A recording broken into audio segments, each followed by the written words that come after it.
कि विदेशी पोर्टफोलियो निवेशकों पर इनकम टैक्स ने कड़ाई की है। सीएनबीसी आवाज को सूत्रों से मिली जानकारी के अनुसार सरकार को इंटेलिजेंस इनपुट के जरिए एफपीआई को लेकर कुछ अहम जानकारी मिली है। खबर पर ज्यादा डिटेल के लिए हमारे साथ है लक्ष्मण रॉय जी। लक्ष्मण जी, पूरी खबर क्या है? देखिए, यहाँ जो मुझे सूत्रों से जानकारी मिली है उसके मुताबिक इनकम टैक्स विभाग को इस बात के पुख्ता इंटेलिजेंस इनपुट मिले हैं कि एफपीआई, जो कि फॉरेन पोर्टफोलियो इन्वेस्टर्स होते हैं, उनके जरिए मनी लॉन्ड्रिंग का कारोबार बड़े पैमाने पर चल रहा है।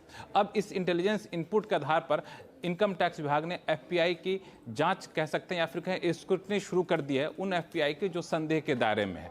और ऐसे एफपीआई के लिए देखा जा रहा है कि आखिर उनके पास पैसा कहां से आ रहा है, पैसा का असली सोर्स क्या है, क्या वो भारत का ही पैसा घूम फिर करके वापस आ रहा है, क्या वो पैसा जो है सही तरीके से जुटाया जा रहा है। और इसके लिए इनकम टैक्स डिपार्टमेंट ने कई सारे एफपीआई को नोटिस भेजा है और नोटिस में कई खास सवाल पूछे हैं। मिसाल के तौर पर इनकम टैक्स विभाग ने ये पूछा है कि आप अपने सब्सक्रिप्शन के लिए इन्वेस्टर कैसे जुटाते हैं, पैसा कैसे जुटाते हैं, और जब जिस तरीके से जुटाते हैं उसका दस्तावेजी प्रूफ दीजिए, दस्तावेज जो आप इस्तेमाल करते हो वो मुझे दिखाइए।